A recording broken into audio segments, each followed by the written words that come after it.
अस्सलाम वालेकुम। आज हम बात करेंगे पाकिस्तानी मार्केट में 3 ऐसे बेस्ट गेमिंग स्मार्टफोन जो आपको 30 से 35 हज़ार के बजट में मिलेंगे।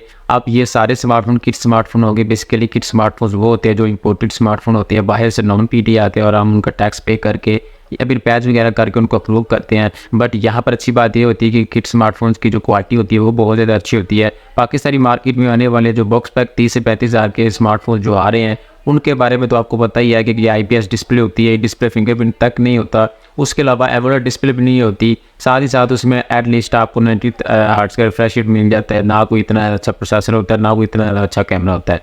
बट ये जितने भी स्मार्टफोन्स होंगे इनके कैमरास बहुत ज़्यादा अच्छे होंगे और ओवरऑल इनकी चिपसेट की क्वालिटी होगी, जो चिपसेट की नैनोमीटर्स होंगी वो बहुत ज़्यादा कम होगी और जो परफॉर्मेंस है वो तो अच्छी होगी। तो आप इनमें से कोई भी एक स्मार्टफोन खरीद सकती है। 3 बेस्ट स्मार्टफोन बताऊँगा। फर्स्ट ऑफ ऑल हम आप बात करेंगे गूगल पिक्सल के बारे में, उसके बाद हम बात करेंगे LG के बारे में और उसके बाद हम बात करेंगे सोनी के एक्सपीरिया फ़ोन्स के बारे में। एक्सपीरिया फ़ोन्स अगर आपने कभी यूज़ नहीं किए तो इस वीडियो को देखने के बाद आप सोचेंगे कि मुझे एक्सपीरिया फ़ोन खरीदना चाहिए। फर्स्ट ऑफ ऑल हम बात करेंगे सोनी के एक्सपीरिया फ़ोन्स के बारे में। आप 30 से 35 हज़ार के बजट में ले सकते हैं सोनी एक्सपीरिया 5 Mark II। अब 5 Mark II 2 वेरिएंट्स में आता है, 8GB 128GB और 8GB 256GB। वैसे पाकिस्तानी मार्केट में ज़्यादा सेल जो फ़ोन होता है वो 8GB 128GB वाला होता है। अब 8 128 वाला वेरिएंट आपको पाकिस्तानी मार्केट में 2 कंडीशन में मिलेगा। 8 128 अगर आप नॉन PTA लेते हैं तो आपको तकरीबन 30 हज़ार के बजट में मिलेगा।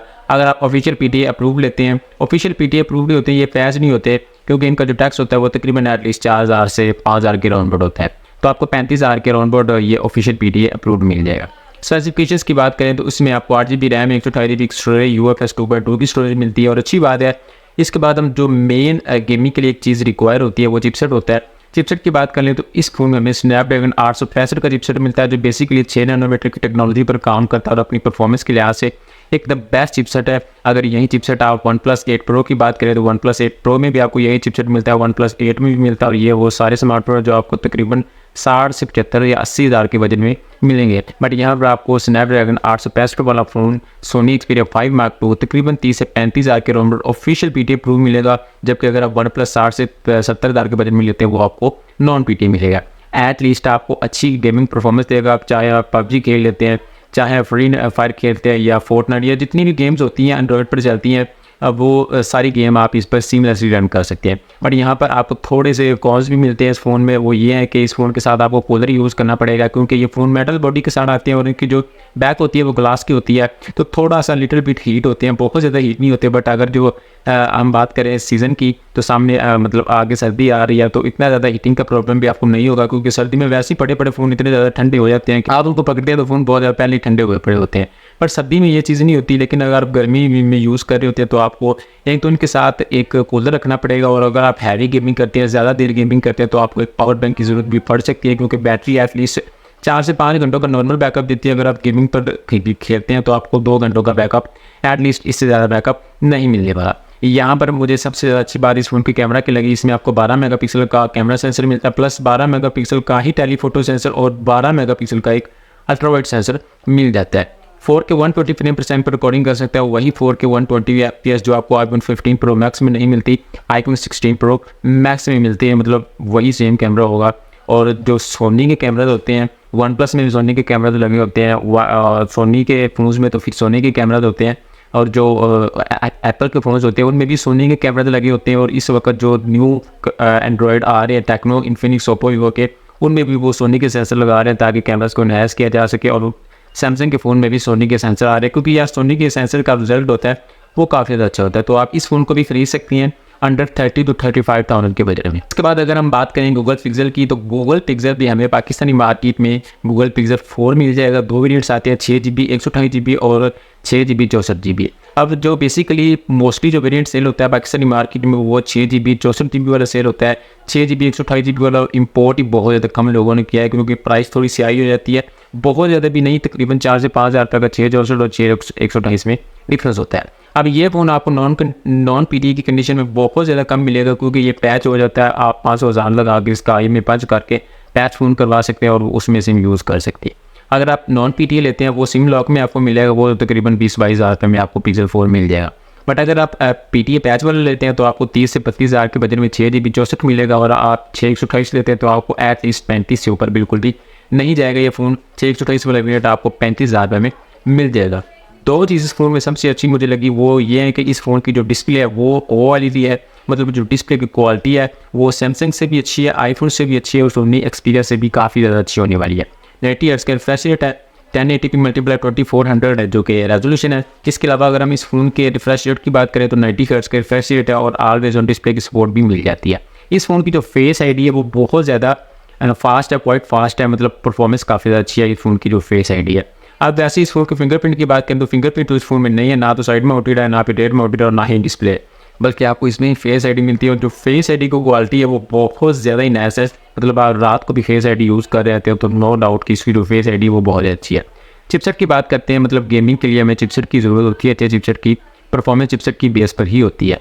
तो इस फ़ोन में आपको स्नैपड्रैगन 855 का चिपसेट मिलता है, तो बेसिकली काफ़ी ज़्यादा अच्छी परफॉर्मेंस के साथ आता है और आप एटलीस्ट इस फ़ोन पर 60 FPS तो गेमिंग खेल ही सकेंगे। इससे ऊपर FPS आप ले जा सकते हैं अगर आप फ़ोन को कूल रखते हैं। वैसे ये फ़ोन भी थोड़ा सा हीट होगा।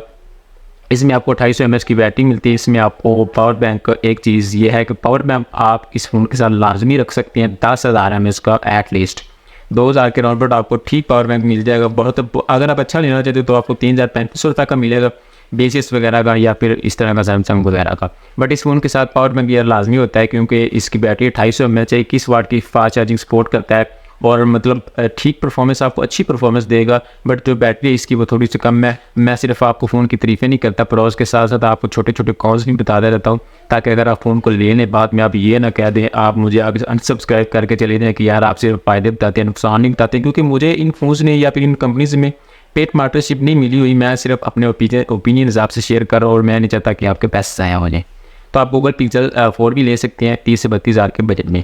इस फ़ोन में आपको 16 मेगापिक्सल का टेलीफोटो सेंसर मिलता है प्लस 12 मेगापिक्सल का एक मेन कैमरा सेंसर मिलता है। अच्छी बात यह है कि इसमें भी आप 4K 30 और 60 फ्रेम पर सेकंड पर रिकॉर्डिंग कर सकते हैं, 1080p 120 फ्रेम पर सेकंड पर भी रिकॉर्डिंग कर सकते हैं। मतलब इनमें डिस्प्ले भी अच्छी है, प्रोसेसर भी अच्छा है और कैमराज भी अच्छे हैं। मतलब जो ये फ्लैगशिप फ़ोन होते हैं पुराने मॉडल्स, ये सारे फ्लैगशिप फ़ोन ही रह चुके हैं। Xperia 5 Mark II भी फ्लैगशिप रह चुका है और जो गूगल पिक्सल 4 है वे भी फ्लैगशिप रह चुका है। और जितने भी ओल्ड फ्लैगशिप फ़ोन है आप iPhone 6, 7, 8 प्लस 9 और ये इस तरह के 9 तो नहीं आया, X वगैरह आप देख लें तो उनकी भी बैटरी तकरीबन नॉर्मल होती है, आपको कंप्रोमाइज़ करना पड़ता है। उसके बाद अगर हम बात करें LG की तो आप ले सकते हैं LG G8X। LG G8X Pakistani market में एक ही वेरिएंट आता है, वैसे इंटरनेशनल एक ही वेरिएंट आया था 6GB 128GB। अगर आप इस फ़ोन को नॉन PT लेते हैं तो आपको तकरीबन 24-25 में मिलेगा। अगर आप इसको PT अप्रूव लेते हैं जो IMEI पंच वाला मॉडल होता है तो आपको एटलीस्ट अच्छी कंडीशन में 28-29 हज़ार रुपये के नॉट मिल जाएगी। इससे कम मिलेगा, इससे ज़्यादा नहीं मिलेगा।